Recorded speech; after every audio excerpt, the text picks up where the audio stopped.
There are two colored doors. One is red and the other yellow. What lies behind both doors is a mystery.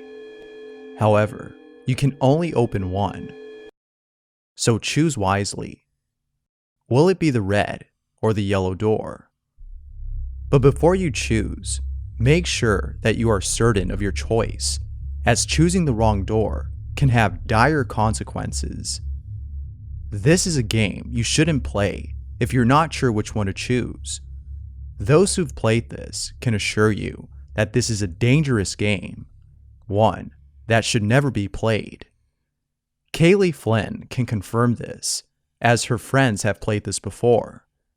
However, they were never the same again.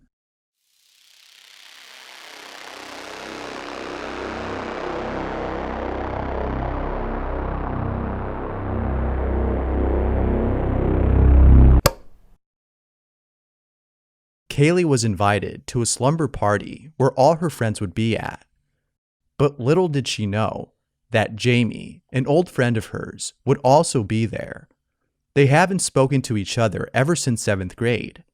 Ever since her parents found out that Jamie's family did witchcraft, she was forbidden from ever seeing her again.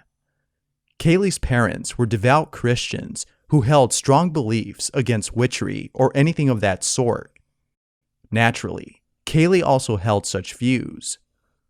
Either way, she was still going, and if she happened to come across Jamie, she would only have small talk with her and then come up with an excuse to leave the conversation.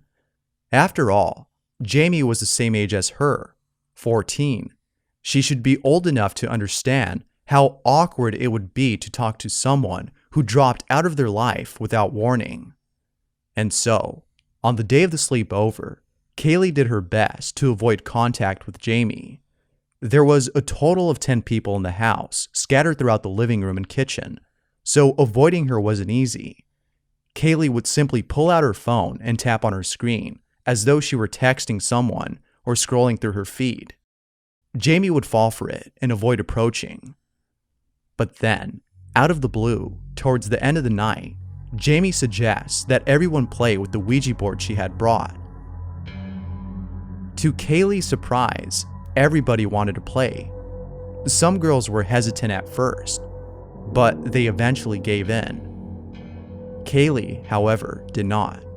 She was superstitious. She's heard countless stories of those who've been possessed or were followed by an evil spirit after playing games like these.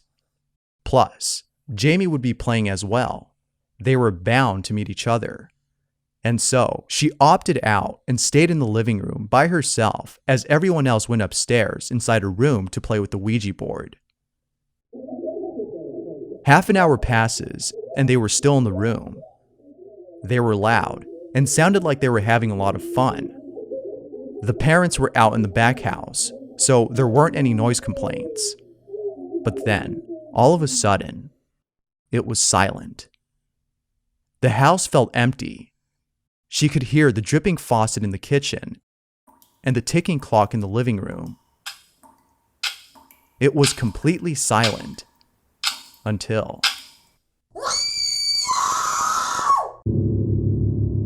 a blood-curdling scream was let out from upstairs. Her heart felt as though it were about to burst out of her chest. Her palms turned into little reservoirs of sweat. Her mind was racing. What's going on? Is everyone okay? Her thoughts were gnawing at her. She couldn't bear the suspense. And so, curious as to what was going on, she heads upstairs and towards the room at which they were all in. However, as she walks over, something catches her eye. Next to the door, leaning against the wall, was another Ouija board. It was the same board they were playing with. But what was it doing out here? Weren't they playing with it? Was this another board? Why would they have two? She was confused. She then grabs the door handle, but before she could turn it, she hears another sound.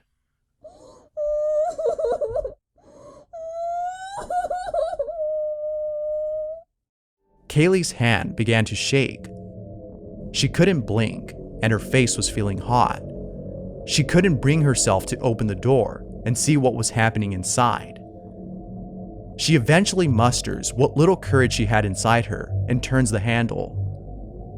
Before Kaylee's eyes was something she could hardly describe. It was an odd scene. Everyone was huddling over a girl who was twitching uncontrollably on the floor. One friend told another to get the parents. Another thought of calling 911. One friend had her hand over her mouth, crying her eyes out. As for Jamie, she was standing over and looking down at the girl on the floor. Jamie had a deep gaze in her eyes. She was shocked. Kaylee, without hesitation, approaches Jamie and asks what happened. Jamie, unable to speak coherently, mumbles out a few words. Red, yellow, and door. Then all of a sudden, it hits her. The Ouija board outside was the same board they were playing with. It was outside because they decided to play a different game.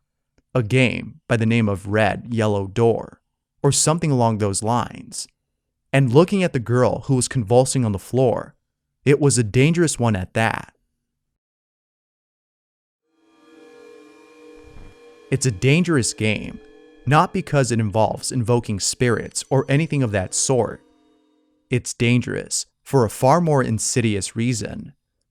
I'll let you guess as to what it might be, but let me read you the rules of the game, and then maybe you'll see what it is.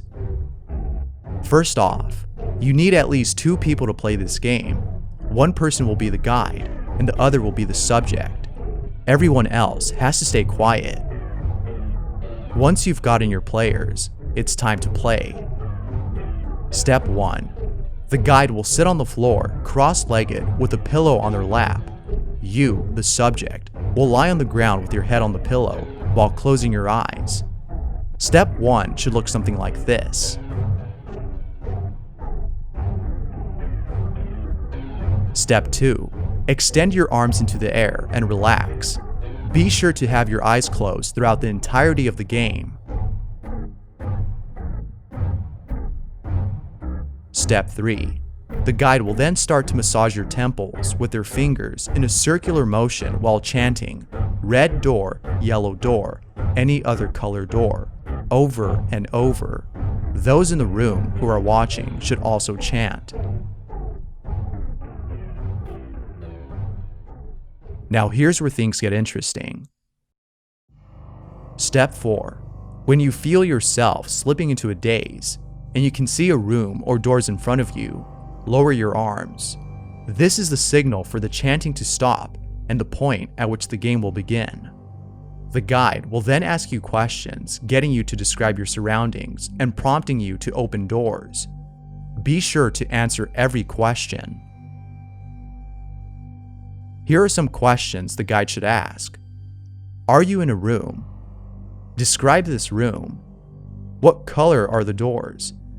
How do you feel about the purple door? Open the purple door and go through. Now, you're probably wondering, what exactly is it about this game that makes it so dangerous? If you haven't got a clue, then perhaps the following advice provided with these steps will tell you. If you encounter people in the rooms, it is not wise to interact with them. If you find yourself in a room full of clocks, leave immediately. You can go wherever you want, but it is better to go up than down. Light things and light colors tend to be better than those that are dark. If you encounter a man in a suit who makes you feel uneasy, end the game at once. In an emergency, if you are unable to wake up, it may be necessary for the guide to shake you roughly until you awaken. And finally, if you become trapped in a room, you have to try to wake up, or you'll be trapped in the trance. And there it is, the reason as to why this game is dangerous. But what's so dangerous about trances, you might ask? By undergoing a trance, you are accessing your subconscious. And if there's anything you should know about this part of our mind, It's that such a place stores memories, some of which are repressed, but for good reason. Retrieving memories of this sort could lead to trauma, as most people aren't prepared or ready to deal with recollections of this kind. The kind that are too disturbing, the type of memories that are better left alone. Oh shoot. I'm on the street. Oh no. No, you better wake him up.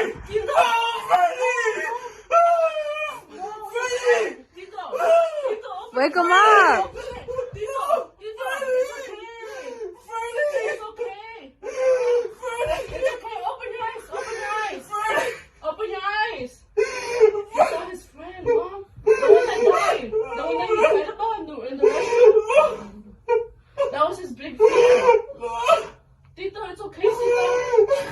Wake him up.